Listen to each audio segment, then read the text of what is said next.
Good morning to everyone and welcome to this webinar hosted by the Swedish House of Finance and Stockholm School of Economics on the topic of democratizing finance through big data. We have an excellent panel with us today that I will shortly introduce. My name is Hanna Raftell, but just some practical points before we kick this off. Obviously, all the attendees will be muted and we will let you speak if you please raise your hands, or we got the chat function for questions. We will also leave time towards the end for a Q&A. There will be, after the introduction, a couple of polling questions that we really like you to participate and answer, please, and hopefully help to invigorate the discussion to come. But with that, I'd like to introduce the panel of today. We have Ringqvist, who is the co-founder of Moank and Fimento, as well as a PhD candidate in mathematics and machine learning at the KTH. We also have Sara Öhrvall, Chief Digital Customer Experience and Communications Officer at SEB. We have Henrik Olsson, who is the Head of Operation Practice at PwC, and also a very active contributor to the fintech arena in Sweden. We have Lena, Hackelöer, founder and CEO of Brite Payment Group. And not least, but last, we have Michael Halling, who is the Associate Professor of Finance at Stockholm School of Economics, who is joining us as well in this panel. And with that, I leave the word to Michael, who will make an introduction before we start the panel discussion. Michael. Thank you very much, Hanna, and good morning, everyone. Henrik, could you please move over to the next slide? Perfect, thank you. It's my pleasure to give a very short introduction into the topic. The idea of these few thoughts is basically just to set the stage and to kind of reflect on a couple of aspects or dimensions related to the topic of today's event. So one, I think, important observation to make is that democratization of finance as a term, I'm sure you have heard about it. It's been circulating in the popular press, but it's actually not so easy to find a clear definition. So there's not the definition of that term. When I looked around to inform myself, I found that one of the maybe most famous and also most persistent proponents of this idea of democratization in finance is Bob Shiller, the Nobel Prize laureate, who, for example, in a quote that I put on this slide, in a speech to finance graduates, emphasizes this dimension of finance. And I think if you read through the quote, it basically tries to highlight that there's more to finance than just to manage risk or to maximize profits. And he emphasizes that the next generation of finance professionals will be paid its truest rewards in the satisfaction that comes with the gains made in democratizing finance.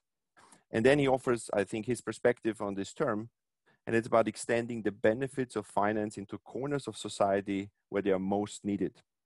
So I think an important dimension that he brings up here is that democratization of finance is closely related to this idea of accessibility of financial services and financial products to a wide range of people, firms, potential participants. And I think that's also a key aspect that we would like to focus on in this discussion and sort of think about whether there's currently still groups of people, groups of firms that are excluded from financial services within the Nordics, within sort of developed economies. Now, before bringing up a couple of other dimensions that I think are relevant for this discussion, I also would like to give you a very brief historical perspective on this term, because it's, I think, important for the context to see that this notion of democratization in finance is not a recent development. It's not something that just popped up in the last couple of years. It's actually something that, if you want, goes back hundreds of years. And one example that is very prominent is if you go back to 1811, which is more than 200 years, is basically an event took place, and that was that a law in the US was changed to actually allow the organizational form of limited liability companies. Before that law change, all companies had, or sort of all founders or entrepreneurs had unlimited liability. And that, of course, restricted access to becoming an entrepreneur. And with this law change and the sort of foundation of a limited liability company, the access to entrepreneurial activity was much, much broadened, widened, and much sort of larger sort of groups of people were suddenly able to actually become entrepreneurs and found their own companies. And that's, of course, you know, as we know nowadays, that has been a success story. You know, most of the firms nowadays are limited liability companies, and it worked out very well. And it's, you know, one of the earlier examples that I think you could relate to this notion of democratizing finance, or in this case, democratizing entrepreneurship. Another aspect that I would like to very briefly bring up is that oftentimes these kind of changes and these kind of innovations to broaden the scope of finance are associated with crisis. So coming back to my earlier example about the early 1900s, in this case, there was a conflict between the US and England that led to some economic hardship in the US. And as a response, decision makers in the US decided that there needs to be more entrepreneurial spirit in the US, and they thought about how to widen the potential entrepreneurs. And the consequence was this law change. Similarly, you can think about bringing it back to our event here. If you think about the rise of fintech companies, commentators oftentimes think about that this rise happening right now is also related to the global financial crisis, in which financial incumbents, traditional financial institutions, lost a lot of trust. And that, I guess, you know, could have been an impetus or a stimulus to this rise of of fintech companies. So I think it's also interesting, also given that we are living in a kind of somewhat crisis situation, that crises oftentimes contain or sort of host these kind of opportunities for innovations to more democratic provision of financial services. Now, to kind of wrap up this very brief introduction in terms of important dimensions that, in my opinion, are relevant here, is, as I already mentioned, is financial innovation. So finance has a track record of being innovative, and many of these innovations are targeting this notion of making it more widely accessible to groups. Securitization is one of those examples that basically made hard to invest assets much more widely available to a larger range of investors. But in today's world, of course, financial innovation is very closely linked to technological innovation. As I just mentioned, obviously from the rise of the internet during the 90s to now fintech, but also to advanced algorithms such as machine learning and artificial intelligence. These kind of innovative changes are most likely going to have an impact on this idea of democratizing finance. And to sort of wrap up very briefly, of course, there's a flip side to this story, and that is when you make financial services and products more widely available, you also have to think about whether all the recipients of these new services are actually also knowledgeable enough, so to speak, to basically exploit them, or whether there might be issues of expropriation or exploitation. And so I think the topic of regulation comes in as an important aspect to the discussion. For example, to protect market participants, I brought up this issue of securitization. That was a very hip in the early 2000s, but then, you know, it's also blamed to a large extent as being at the forefront of the global financial crisis, because many people did not really understand the underlying risks. But also coming back to the topic of our event and the link to big data, data, of course, nowadays is the new gold, as they say. And of course, regulation is also important to control the integrity as well as the ownership of that data. And so I think overall, if you think about democratization of finance today, regulation ought to be an important concept. So those were just a couple of thoughts to kind of get the discussion started and also to get all of you a little bit on board on the topic. Now, as Hanna mentioned, we would like to actually also run a couple of polls. So Henrik, could you go on the next slide just for me to introduce the poll very quickly? So the first one is basically just to get an idea about how the attendees think about this notion of securitization. And as I mentioned earlier, we would like to focus on Sweden or the Nordics or developed economies, if you want to think a little bit more broadly. So I think we're not necessarily, we want to exclude a little bit this aspect of emerging markets and sort of related issues. But if you think about this, do you think that, you know, in Sweden or in the Nordics, that finance needs democratization or more democratization? So Henrik will now start the poll, and that means you should see a link popping up, and please click on it and then fill in the poll. We'll give you, 30 to 60 seconds, and then also share the results to get an idea about how you think about this question. Oh, actually, I see that both polls are coming up in 1 point. So let me also introduce very quickly the second poll, sorry. So the second poll is then asking you a follow-up question to get a little bit of an idea about what you think are important drivers of potential democratization developments. And here we identified, again, consistent with the topic of our event, the following concepts: digitalization of the economy. So, the rise of the internet, the digitalization of all kind of aspects of economic life and finance in particular. The rise particular of fintech solutions. So here it's a little bit about also that there's competition coming up to the traditional incumbent financial institutions. The availability of big data, that data gets shared, new data sources are explored. The rise of new techniques, artificial intelligence, machine learning, that are close related to automation. You don't need humans to make decisions. We can rely all on these algorithms, and that makes it more cost efficient to share maybe some outcomes with everyone. And of course, regulation. We have recent developments on data integrity, GDPR, PSD2 about payment services, or MiFID II about investor protection. So please let us know how you think about these two questions. For the second one, you can actually select multiple ones. You can select all of them. You can select none of them, whatever you feel like is appropriate. Perfect. Thanks for sharing, Hedvig. So now, hopefully, I think everyone, especially most importantly, the panelists as well as the entities, can see the poll results. So there is a clear majority who thinks that there is need for democratization or more democratization of finance. But there's also some opinions that sort of suggest the contrary. And I think it would be interesting also to kind of tease out those tensions. In terms of the different kind of aspects that are relevant or that are potentially driving democratization progress, it seems that the rise of fintech solutions gets large support. Regulations seem to be considered to be very important. Digitalization overall, and the role of big data and machine learning algorithms or artificial intelligence get some support, close to 50%, but a little bit less than the other ones. So let's maybe see also how our panelists think about these results. Back to you, Hanna. Thank you.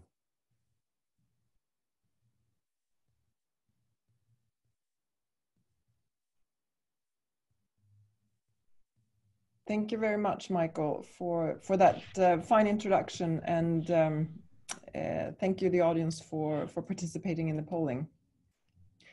So with that, let's turn to the panelists. And the first question is really related to the first polling question. Does finance need more democratization?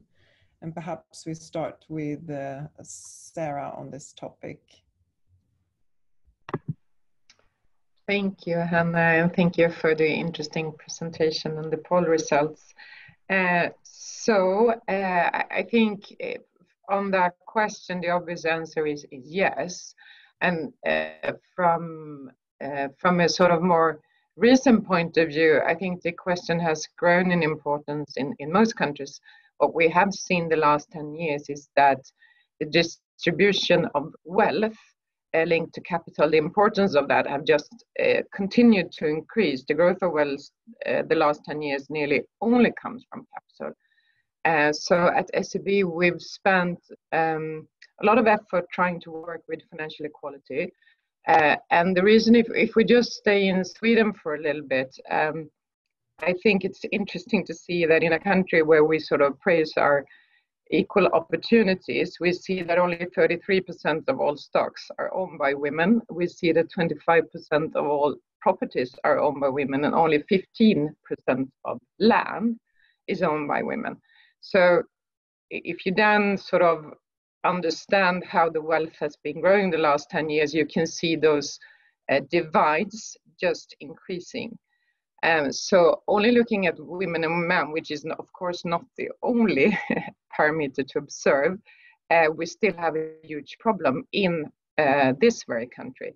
So encouraging women to own more, to both train and educate, to be more interested in how the stock market works and how you need to plan for your whole life to sort of make it possible to take control over situations such as your living, summer houses, pension, etc. is of course important, but also to think about how we open up opportunities in terms of starting your companies, building. We have something called Greenhouse for new entrepreneurs, where we try to encourage more women to take ownership of their companies.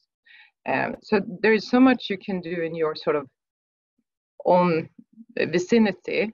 And then again, if you move away further outside to the world, SEB is one of Europe's largest microfund providers, some microfund managers. So we've done now more than 7 billion of microfinancing to more than 32 million entrepreneurs around the world, more than 50% of them being women.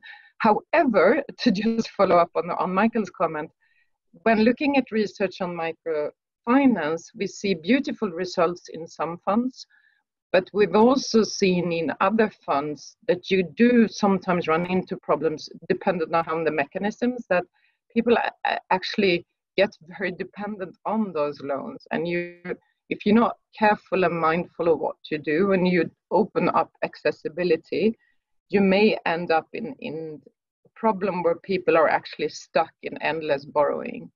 And people who have come from very little from the beginning end up in pretty bad situations. So even though accessibility is critical, I think we all have a huge responsibility in how we design these systems when we increase accessibility to credit especially. So we don't exploit people who desperately need money but do need help in terms of understanding how much they can carry. No, great. Thank you very much for that, Sara. And I think we will come back to that last point that you made on the responsibility of creditors. So let's pause on that one. But remaining with the question, does finance need democratization? It would be interesting to hear from Henrik, perhaps from a more corporate point of view, what you think and what you see. From corporate point of view, I like that. But I think building on what Sara said and also alluding to the thing around regulation, right? Financial markets are regulated, which often means it comes at a cost, right? Trust comes with a cost, and in the old days, right, there was the bank vault, right? You knew you could be safe, or if you go back to Wells Fargo, you knew that when the Wells Fargo wagon came, there was money, and you needed to have armor and so more or less soldiers around it. So I think this notion about availability and how that availability comes into play has always been there. I think what we've seen in Sweden, if we look at some of the, at least in my view, some of the democratization steps that institutions have taken here, I think what's really interesting here is the equities market, for example, with the Nordnets and Avanza, that helped to push the pricing and making stock trading available for the for every everyday person, right? So you could set up a portfolio and all that. So I think there's an interesting notion of price when it comes to these regulated markets, when that gets pushed down and making it more available. I think on the flip side, if we turn the tables and maybe say that does democratization need finance? I think that's also an interesting notion, because if we look at the way that payment systems are evolving and remittances services and really making these services available, if you wanted to get your kind of welfare check before, everything around digital now is evolving. You don't need to walk somewhere, right? It's very easy, it's very accessible. And if you look at social benefits, everything can be done with a mobile kind of service. So I think this notion of does finance need democratization can also be on the flip side. I think democratization needs finance, because in the end, we need to have trusted intermediaries that transfer value. So I think that's something for me that's really important. And so what we've seen historically, back to Michael's point around regulation, is that that's come at a cost. But with new incumbents, etc., we're pressuring those costs in, which makes it more available.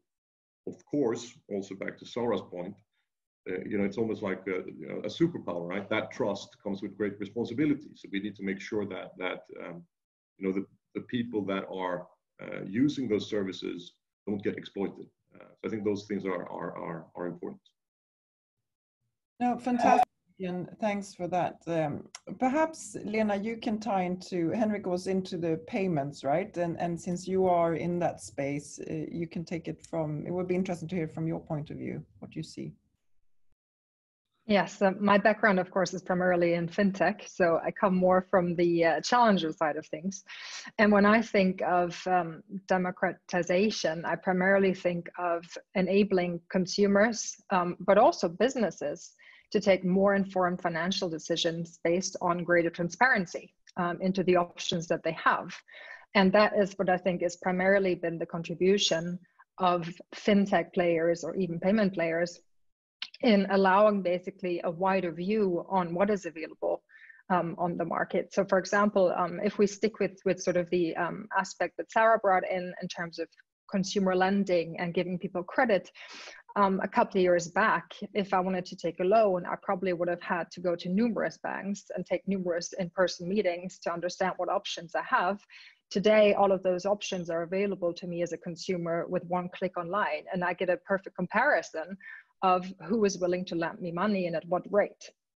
And I think recently we've seen the same on the business side. For example, if I'm thinking of SME lending, which is something that I understand most banks have not been particularly keen on in terms of extending credit to maybe sole traders and smaller businesses because perhaps they have inherently higher risk. And what I've seen now in the fintech space, for example, in Europe, there's been numerous business models rising, both in Sweden, but other markets such as Germany, that have been very successful providing the same type of transparency to businesses. And that's where I think basically the empowerment lies in democratizing access to financial instruments, both from the consumer and business side. Zooming in a little bit more on payments, perhaps, there's been, and I saw that was one of the questions in our poll today, the regulatory side, there really was a seismic shift with the implementation of PSD2, so the Payment Service Directive 2, which essentially allows the consumer to own their data. It really established that I, as a consumer, own, for example, the data that the bank has on me and my expenses, what I spent my money on, what kind of payments I make, rather than the bank. And I'm now allowed to basically take that data as a consumer and hand that over to a fintech in order for them to provide a service for me. And that's really, I think, something that has opened up a completely different perspective on what kind of services can be offered to consumers based on this. Thank you, Lena. And turning to Carl, then co-founder of Moank and Fimento, and obviously working with a lot of data. If you can shed some light on the notion of democratization and the data aspect, and tying back to what both Lena and Sara and all panelists have, and just echo that on data's role within the democratization and responsibility perhaps for the consumer.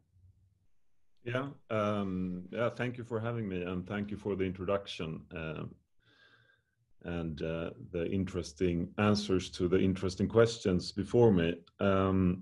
Yeah, I think that in terms of democratization, so I'm not I'm more a specific person in terms of I am more of a coding nerd, so I am not going to give this big overview of topics, but what I can bring to the table is perhaps my take on what I see in the work that I'm doing within consumer lending and Moank.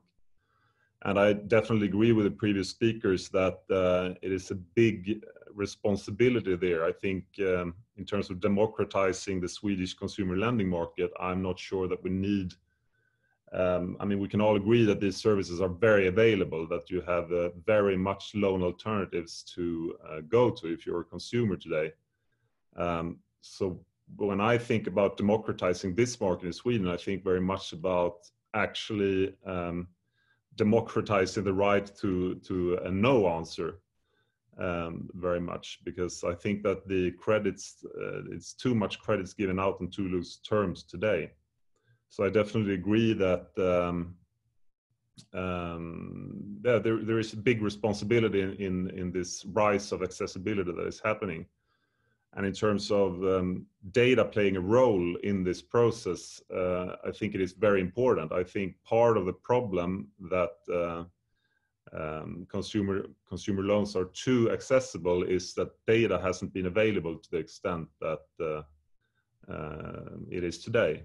So PSD2 is a great example where we can actually get data that is much more accurate and relevant for making a good credit decision, and that will enable us to give cheaper terms to the people that benefits from a loan, but also to say no to a lot of people that shouldn't have a loan. And yeah, that's the sort of trends that I see. So being representative from both incumbents here and fintech players and various interests in the market, what would you say, when is the right time for the participants to collaborate, to partner, to do it yourself? What is your view on this?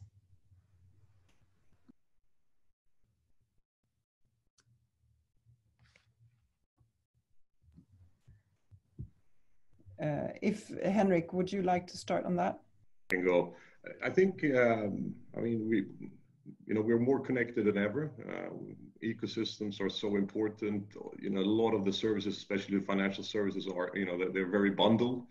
So I think, you should always try to collaborate. I think that's really important. I think an aspect that maybe is in that collaboration that maybe is starting to worry me somewhat, and it's coming back to Sara's point around responsibility, and I think that's also been echoed by both Lena and Carl, is maybe we've made it too simple to kind of move into debt and get lots of credit. I mean, I lived in the US for several years, and it's crazy that your credit scoring is based upon how much debt you have. I mean, it's just and that your ability to pay off that loan, right? That's how those credit scoring models were built up back in the days. And I think if we look here in Sweden, but also kind of globally, this buy now, pay later trend that to a large extent is associated with Klarna, where we embed the purchase, and you always have the option to let's get an invoice on it, and that's pushed. That's the first one. It's been a big debate here in Sweden whether that should be really embedded into the purchase. I think that those things are maybe we're making it too simple. And is that being a responsible and trusted actor? I don't know. So I think if we look at the ecosystem and collaborating around these services, I think it's very important. I think we can come back to that in terms of the role of the incumbents. I think sometimes they do good, but I think there's also a do harm principle where, and I'm not trying to point out Klarna here, I think they've done some fantastic things, but just setting up a kind of a institution where you can go and talk about the big problem of credit. It's not how I think they solve what they're doing, where they're moving, credit cards, to their services instead. So people don't get credit cards, they get the Klarna services instead. I don't think that's solving a problem or an issue. And I think that's something that we need to look carefully at, especially related to the responsibility of you as a trusted ecosystem provider of a service. Michael, do you want to share some thoughts on this? Yeah, I just wanted to comment very briefly, regarding to your question, but also on what has been said before.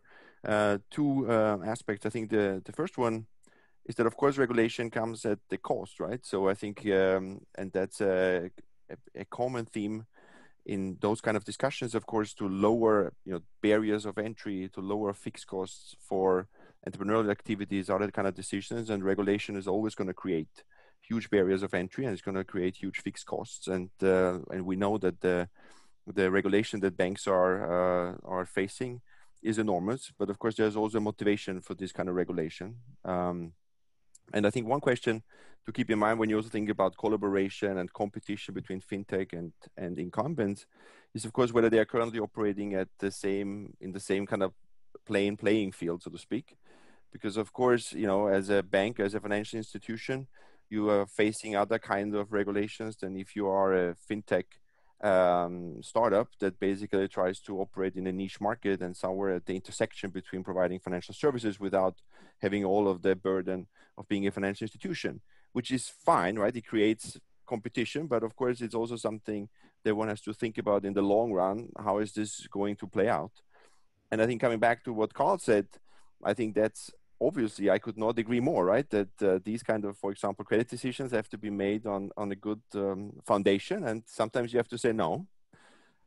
It's of course also the case, the same for the fintechs as for the financial institutions, that if you say no, you're not going to make much money. So there's an incentive problem, right? That saying yes is more profitable, you know, in some sense, depending on how the compensation scheme is set up, is maybe more profitable than saying no.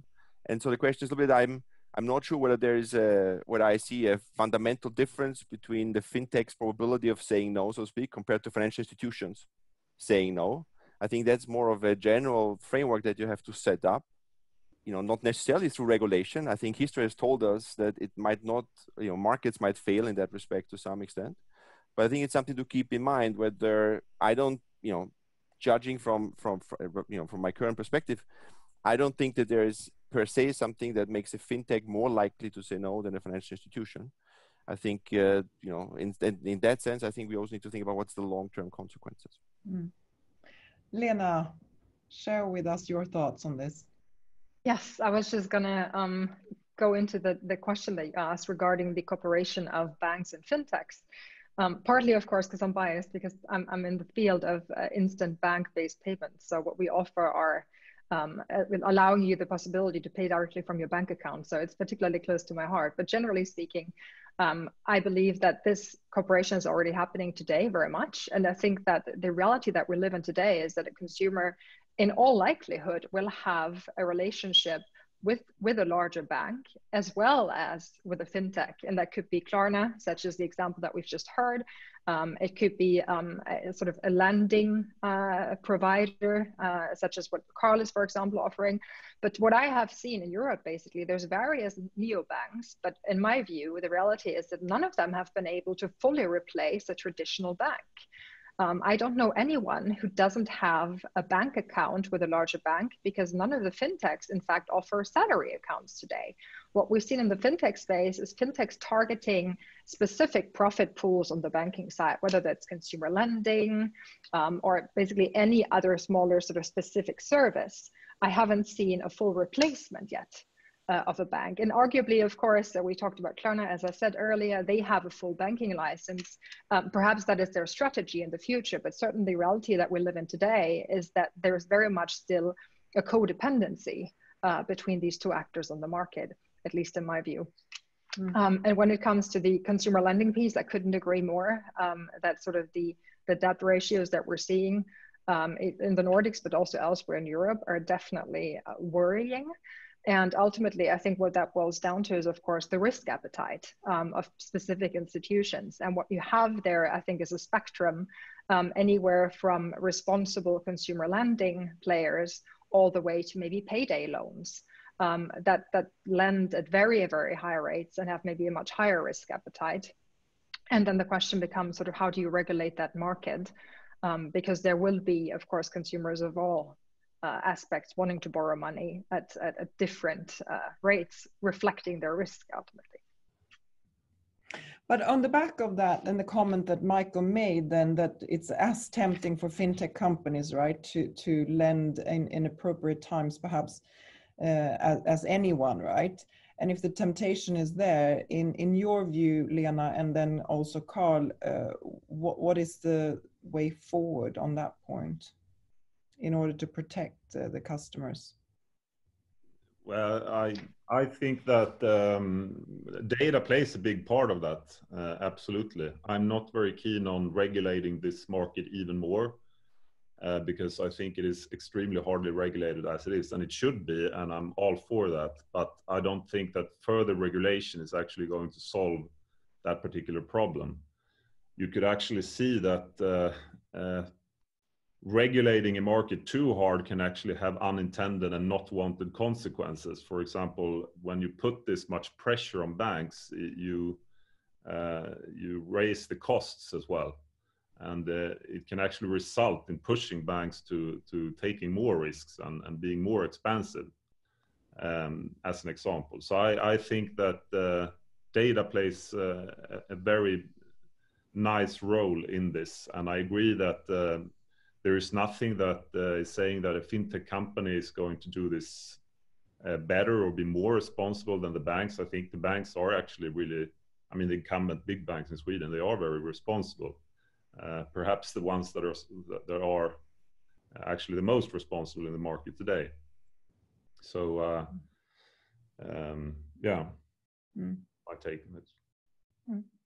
No, but I agree, because I think the banks have been traditionally the players that have insight into, or have had insight into, most of the data, right? I mean, if you were a lending business in the past, you would have been able to score a consumer based on a credit check, quite simply, which is only ever a snapshot of, really, in most cases, last year's data.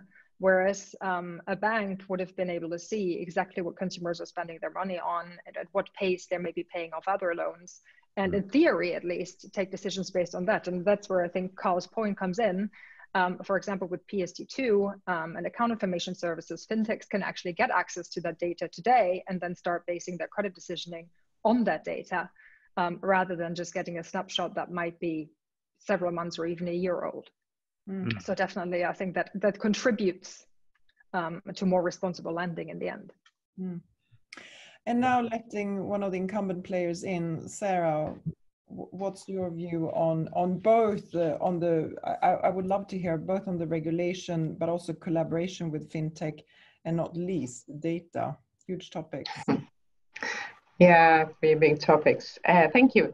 Well, first of all, I just wanted to say, in terms of collaboration, that I agree 100% with Lena. I think PSD2 is a beautiful regulation in terms of opening up APIs, making it possible to share data, and that data obviously can be shared in all directions. And I think the big winners from that regulation is actually the consumer, because we will get smarter services. Exactly as Lena said, we're going to get greater transparency. We're going to get better overview for the customers over the sort of their full financial portfolio, which people need. We need to encourage more people to take responsibility for their financial health. So that is in every aspect good. I think it's also good for the incumbents, because for us at SEB, we see these new ecosystems as a way for us to innovate and become just much better through collaboration. So I just wanted to agree on that one. However, in terms of risk and risk appetite, I think we tend to forget, we look at things from sort of a very narrow time perspective. And what we've seen now throughout this crisis is really the situation when you have a lot of people. What happened immediately when the crisis started, it's that we have had like 40 to 50% increase in incoming calls, and people, either through whatever channel, if it would be digital or physical or phones, desperately asking for money, because that's what you need through crisis. So in bad times, the responsibility grows even further in terms of how you need to participate in the market to help small entrepreneurs who run into immediate problems and they need credit lines overnight, or individuals who sort of for the same reason have huge problems. Quite often people who have their own company and lost their revenue or their income overnight. And I think that's where the system is put at its sort of, that's where you're tested, if you can sort of stand by your customers. So it's also a matter about time, like how do we make sure we build a system where we're really good both in good times and bad times. And we've been trained in good times for many years now, so this is a good check if the system works throughout the crisis. And so far it looks okay. It looks like that there is enough money in the market to help people through this crisis and build an economic bridge to make sure that the companies survive and thereby people can have their salaries. Data, though, I just wanted to add that because in the introduction, there was this question about AI, ML being a way of democratizing finance. And it gets me a bit worried sometimes that we think about data and AI and ML in that sense, because it's not a system that's good, neither is it bad. It's just a system, and we can honestly use it for both democratizing and the opposite. And what we see now, when we say that, yes, it's great, there is so much data, so we can make faster credit decisions, and we can democratize, and we can open up availability to credits, we also see that data is being used in ways we never imagined before. So suddenly you can see financial institutions, not in this country, but both in Europe, US, and Asia, who use social data as a starting point for credit decision. Now, that may sound smart, but if we think about it from a democracy point of view, it literally means that if I, for example, grow up in a rural community and I have less well-educated friends because of that on my Facebook account, because less people do get educated in those communities, it means that in some areas, in some countries, and for some institutions, my credit score goes down. Likewise, we see in the US now, it's allowed to scan Instagram for visual proofs in terms of lifestyle. For example, if I have a lot of pizza boxes in my flow, or I do extreme sports, I do a lot of downhill biking, that will have an impact on my both insurance scores and my credit scores. And I just think there's this argument to be had now quite urgently in terms of how do we look upon that? What's our point of view in terms of data ethics? And what kind of data do we find reasonable to use to make a credit decision? Because it makes it faster, smoother, and more available. But what areas should we avoid? Because it honestly just builds a society where it will make it harder for some people to get access to credit. Because some things you don't want to be an indicator. It's true that people who have less well-educated friends have less likelihood of paying back their debt. We know that from data, it's true. But we don't want it to be a denominator, because it's not fair in terms of the possibility people should have to leave their past and move into another future. So I think it would be interesting to hear the other panelists' point of view in terms of what kind of data we should use in the future and where we should refrain from using it, even though it's available. Okay, dear panelists, hand, anyone? Carl. Yeah, well, yeah, I definitely agree, but I also want to add that very often I find that when you're looking at this sort of non-obvious data sources, for example, for making a credit decision, you're doing it because you're missing other data. Because the reason why you want to look at social media data, for example, is because it's correlated to your income situation, because that's what you really care about. Not only, but I mean, that's your income and debt situation and your expenses and incomes. So if you have a lot of uneducated friends, it's a higher probability that your income situation is a bit worse. But perhaps the problem is also that you don't have access to that actual data. And then you start looking at social media data because that's correlated to the data you actually want to look at. And of course, it's just a correlation. So then you end up like looking at something that customers don't want you to look at and making decisions that are perhaps not that accurate. So there is an aspect there as well that, you know, too little access to data is what is causing the drive to look at wrong data. So I definitely agree. I mean, I would say that that's the case in the case of the social. I mean, if you have uneducated friends on social media. On the other hand, you also, Sara, you made an example of insurance. That if you're a risk taker in social media, then your insurance premium should go up, and that I also get a bit uncomfortable with that, because that is actually straight to the point what the insurance companies want to look at, and I don't want my premium to go up because I have a picture of me bicycling down a hill. So yeah, it's a hard question. There's a couple of aspects on that. Michael, you raised your hand, please. Just very quick, I just wanted to basically quickly say that I always knew that there's a good reason for me not to be on Instagram, and now I know why. But I think it's Sara touched on very important points about sort of ethical considerations of data use, but also in terms of whether some of these developments might actually, lead to sort of solidifying some inequalities, right? Because again, a lot of these patterns in the data are about averages. They're not about people deviating from these averages. And if you sort of rely too much on them, sometimes I guess you're also going to run the risk that somebody who comes up in a certain social environment or has certain kind of preferences is going to be classified as having certain type of being a certain type of borrower.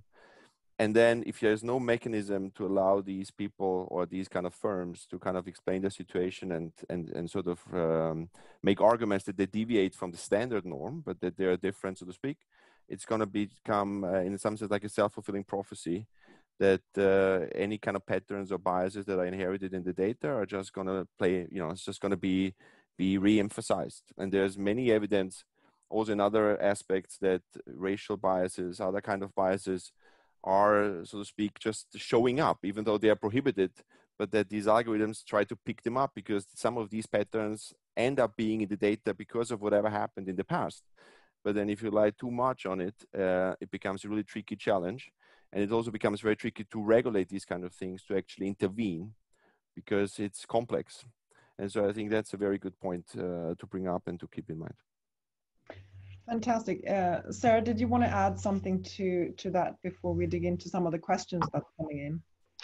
I just wanted to add that I think it's primarily a matter of transparency, that any financial institutions will have to be much better at sort of reporting what data we're using and how credit decisions are being made using what parameters. And we all knew when Apple launched their card in the US, it turned out they gave 10% more in terms of volume of credits to men compared to women. And that's a result they realized after a few months. But it was because the algorithm was just not by intention, but still programmed in the ways that allowed men to take out more credit.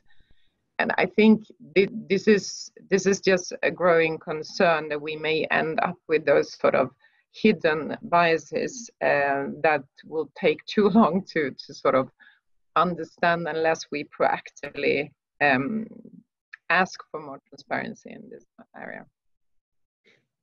Can I just make one point, Hanna? And I think it's onto something here. I think in this digital age where we're kind of chasing for simplification, faster processing, simplifying, bundling.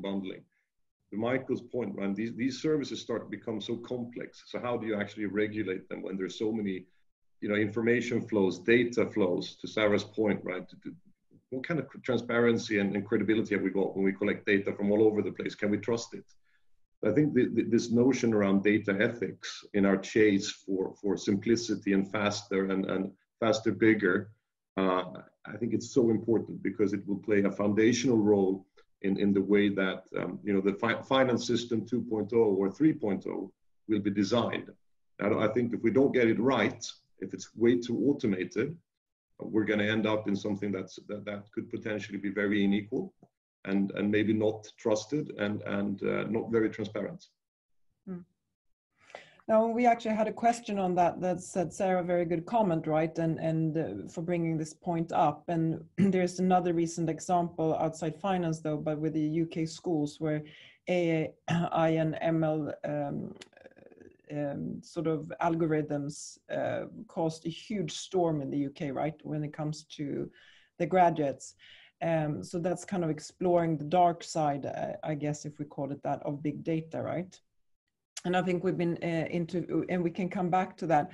But there was just one topic in terms of democratizing finance, right? Democracy is dependent on educated individuals. And there's a question around financial literacy, if is generally sort of public. Do we overestimate financial literacy amongst our clients, customers, and users? Yeah, Henrik. So I think Lyxfällan, one of my favorite programs, has been running for 20 years straight.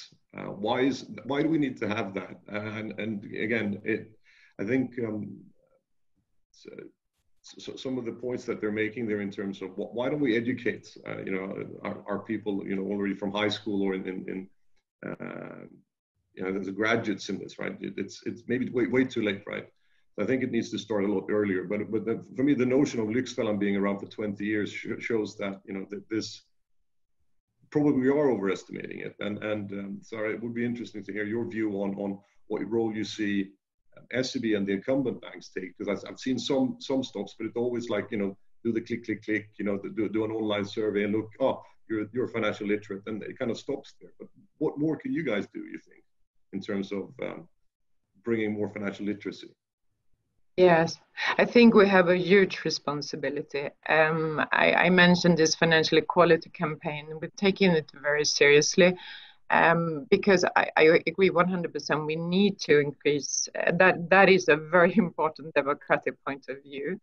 And we see, for example, we introduced a mandatory pension planning system. So whenever we have a discussion with a couple, we go through the data points and show to them visually how their different decisions in terms of parental leave and childcare will have an impact of each of their pensions when they get old.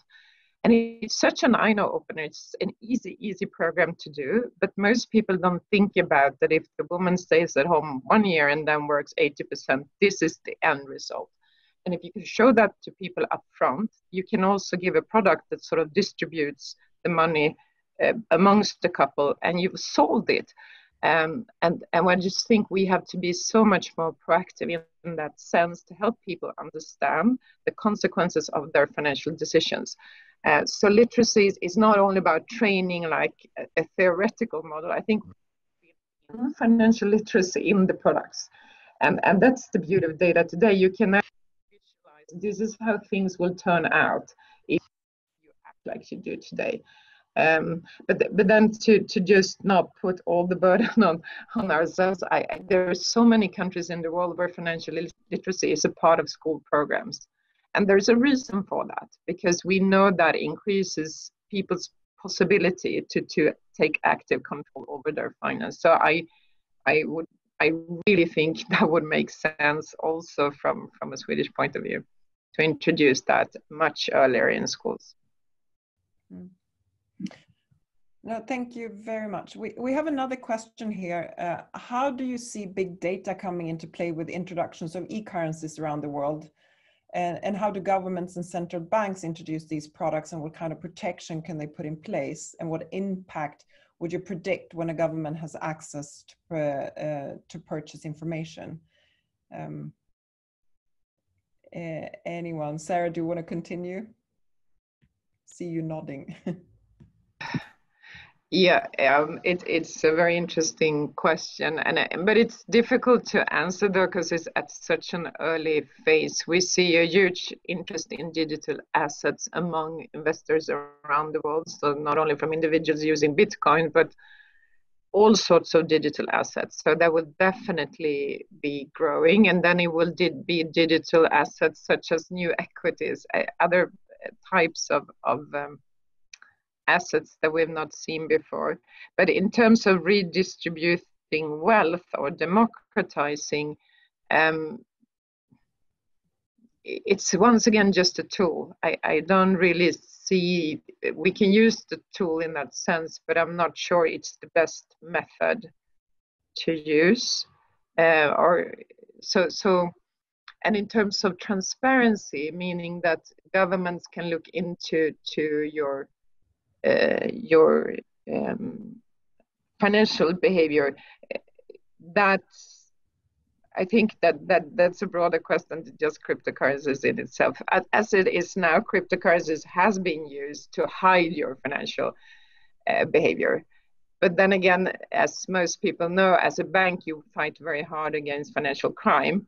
And the only way to fight financial crime is to have increased transparency in data. We need more data to understand anomalies. We need to understand when a transaction has something that is suspicious about it. And then when we move into cryptocurrencies, that will be just even more complicated to follow those trails of money being laundered around the world, which is a huge problem for the society. So in that sense, cryptocurrencies will actually make it a little bit harder to fight financial crime. So there are pros and cons in all these systems. For an individual, it may feel safe that I can hide and I can sort of safeguard my privacy. But from a society point of view, it's actually a problem, because you will get the people who really want to hide their financial reality in those systems. And I don't think we want that, to be honest. Mm. Before I leave the word to Michael, and thank you so much for that, Sarah, I'd just like to shoot in another question related to what you said, Sarah, is, do you think that the EU should mandate the market data for any security that is offered to citizens in the EU, and that it should be free? So should everyone have access basically to all the data? I think that's an interesting question. But Michael, please. I just wanted to quickly follow up on Sarah's comment and also on the question asked about cryptocurrencies. Because to me, I think it's one of those examples that really almost perfectly highlight this tension between something that is very easily accessible, or in that sense, maybe very democratic, but also comes with huge downsides, because, Sarah mentioned a couple of issues that you encounter with cryptocurrencies, but also if you think about markets such as initial coin offerings, which are basically everybody can participate, they're completely open, but the success rate is, to say it in positive words, modest. And there's lots of issues going on in the background about actually understanding what some of these projects are. And it's very intransparent in some sense, even though it's so accessible. And I think it's a hugely interesting market, but I think it really shows to some extent the tensions that if you make something very unregulated, very open, very freely accessible, you also encounter some downside risks. Mm. And I have to think more about the other question that you raised, actually. It's not an easy one. It's not an easy one. We are actually running, there's only a few more minutes left. So I'd like for the participants to have any final remarks, or Lena, would you like to sort of either comment on this or something that has been said before? I just Sarah's comment on money laundering actually got me thinking, because I think that's something somewhat unrelated to what we just discussed, but in general, I think that's also something when we talk about the responsibility of different actors in the system, including fintechs. I think that's something that's been overlooked in the past. That of course, that with the offering of innovative solutions to the consumers, there's also a responsibility that has been applicable to banks for a long time, and perhaps hasn't been as obviously applicable to other players on the market. And there is a financial task force actually in the world that's currently being chaired by Germany against financial crime. And I read a quote recently that I thought was really obvious, but something that's been overlooked. And that's basically saying that behind every act of money laundering, there's a crime. So there's a direct relationship between sort of masking money flows and the bad that is happening in the world, in society. And I think that's also something that hasn't really been highlighted enough when we discuss basically the rise of fintech solutions and the responsibility. Carl, any final remarks, comments? Yeah, well, I was just thinking about this e-krona first. I think that's a very interesting product in this topic, because as I understand it, it's the Riksbanken. So what has happened is that before you had coins and bills, and they are property of Riksbanken, but they are in the hands of everyone. But now everything moves over digitally, meaning that the currency is not only, there is a middle layer between the customers or the person and the Riksbanken. But e-krona would be a way to reconnect directly between Riksbanken and the end user. I also think it opens up, in terms of big data, extremely interesting possibilities for Riksbanken to more closely monitor the economy. So I'm very keen on seeing where that project ends up. Mm. Okay, Henrik. I just on the e-krona, I'm with Carl on that one. I think if you look at the role of the Riksbank, it's definitely diminished. I think the guys printing the money these days, it's the banks, right? It's not really the Riksbank anymore. It's the loan market that is printing money. I think maybe the e-krona is a way to introduce some controls around it. I don't know. I'm not going to speculate in that. When it comes to notion on AML and the crime behind it, I think that's really interesting, Lena, what you bring up, and I think there's big responsibility that comes in that. I just want to remind that blockchain technology and crypto that lies on that kind of infrastructure technology. It's a trust-based technology. It's all about ledgers, and I think one of the key problems that banks have had in the past is what's called correspondent banking, when you start to move money between affiliates, right? And that's when you lose track of money.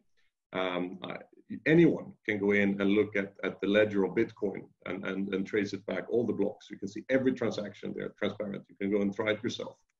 So I think thinking about how we can use the power there of transparency into how we create new monetary systems like the e-krona, I think is very fascinating, but it needs to be designed in a way so that we don't threaten consumer rights, etc. But I think it's not. I would not associate Bitcoin and cryptocurrencies only with bad acts. I think there's some democratization and some strong movements there in terms of how we've also seen the evolution of internet and so forth. So I think, but that basically it's a ledger technology, right? It's nothing more. Yeah. And with that, I think we've run out of time, but I think that's an excellent topic for the next webinar maybe, and for the Swedish House of Finance to bring up cryptocurrency and e-krona. But with that, I'd like to thank the panelists very much for this, and for Sara Ottosson och Swedish House of Finance for pulling this together, and also Michael, obviously. So thank you, everyone.